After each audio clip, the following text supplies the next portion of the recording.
Hi out there, everybody. It's football season. I'm Jimmy Birch with Carlos Mendez. We're from the Star-Telegram. We're getting ready for the College Football National Championship Countdown. We'll be playing the big game in Arlington this year, and we're going to kick the season off this weekend.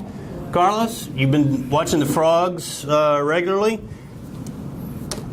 How have things improved since 4-8? Are they going to be a bowl team this year? Well, I imagine they will be a bowl team. It's not that tough to get to a bowl, really. It's just a matter of what bowl you get to. To get to the bowl they want to, they're going to need 10, 11, 12 wins. But I don't really see that in the cards right now unless they really develop a pass rush and a quarterback. I think that's a big issue. Yeah. I think they've got the skill and the ability at most spots to compete in the Big 12, but they'll have to have some special players at those two spots, if you ask me. Jokel or Boykin, or a little bit of both? I think it's Boykin. I think that's pretty clear. You can read it in Patterson's voice. You can see his body language. You can see Boykin's body language. It's going to be him. But they've got the advantage of a somewhat experienced quarterback behind him, just in case it's not working out. So they'll give Boykin a go. Okay, that'll be interesting. And Texas has a new coach. A&M's got a new quarterback. Baylor's got a new stadium. Big doings around the rest of the state.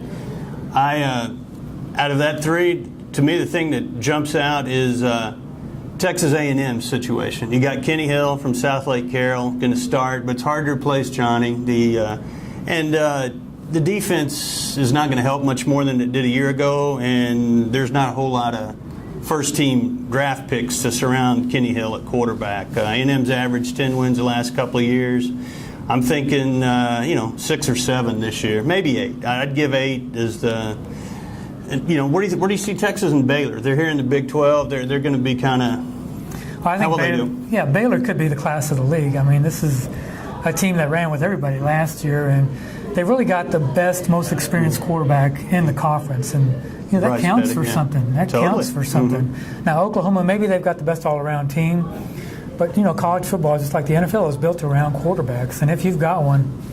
And you've got something. You do, and I'll be honest. I'm not 1,000% sold on Trevor Knight at Oklahoma. Looks like he can be a nice player, but he's really got a one-game resume. That Super Sugar Bowl he played. Bryce Petty has a lot deeper resume at Baylor, but I think Oklahoma, has a little deeper team, and playing that game in Norman, November 8th. We'll talk a lot more about that. That's probably where the Big 12 gets decided. One game that could be darned interesting this weekend. Charlie Strong going to open things up against the Fighting Dan McCarneys from North Texas. Their Horns are 24-point favorites, Carlos. Are they going to blow North Texas out of the water?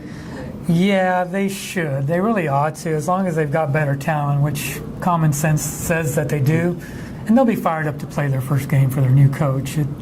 It should be about what we expect, but I guess if it's a little closer, we really shouldn't be surprised. Shame on us. I'm going to do the Lee Corso not so fast, my friend. I think this game's going to be life and death for the Longhorns going into the second half because, of all that extra depth, Charlie's kicked off 7 kids. There's been enough attrition. They've got about 74, 75 guys on scholarship. Not that many more than North Texas has, and we'll see. It just depends. If David Ash can start, finish, be effective, it changes things. But first game under a new coach, always a lot of growing pains. I think North Texas is an extremely dangerous opponent for Texas this week. I like the Longhorns close, but it wouldn't be shocking to see Charlie have to do some serious explaining after this one like Mike Sherman did in 2008 when A&M began the Sherman era with the loss to Arkansas State. It's not out of the question, guys. And the big game locally. Nationally, ESPN Game Day here to see Florida State play Oklahoma State at Jerry World. They're going to do the stuff in Fort Worth in the pregame. How do you see that game going? And way more importantly, who are your guys for the championship, for the playoffs? Who's going to win it this year? Well, I think Florida State can go ahead and keep their stuff in their rooms if they want. They don't have to check out. I'll agree with that. Just leave your stuff here if you want to have it again in February, January, whenever that game is. Yeah, I don't think there's really much argument against picking Seminoles to return. No. Next team with them, who joins them? What we're looking at, Oregon, the SEC champ, whoever it is. Alabama, someone to be named later. Perhaps, Oklahoma. Yeah. Maybe your field. I like Florida State to play Oregon in the big game at the end. I'm not sure who I like to win that game. A lot can happen, but I don't think there's a better overall team right now today than Florida State. Do you see one out there?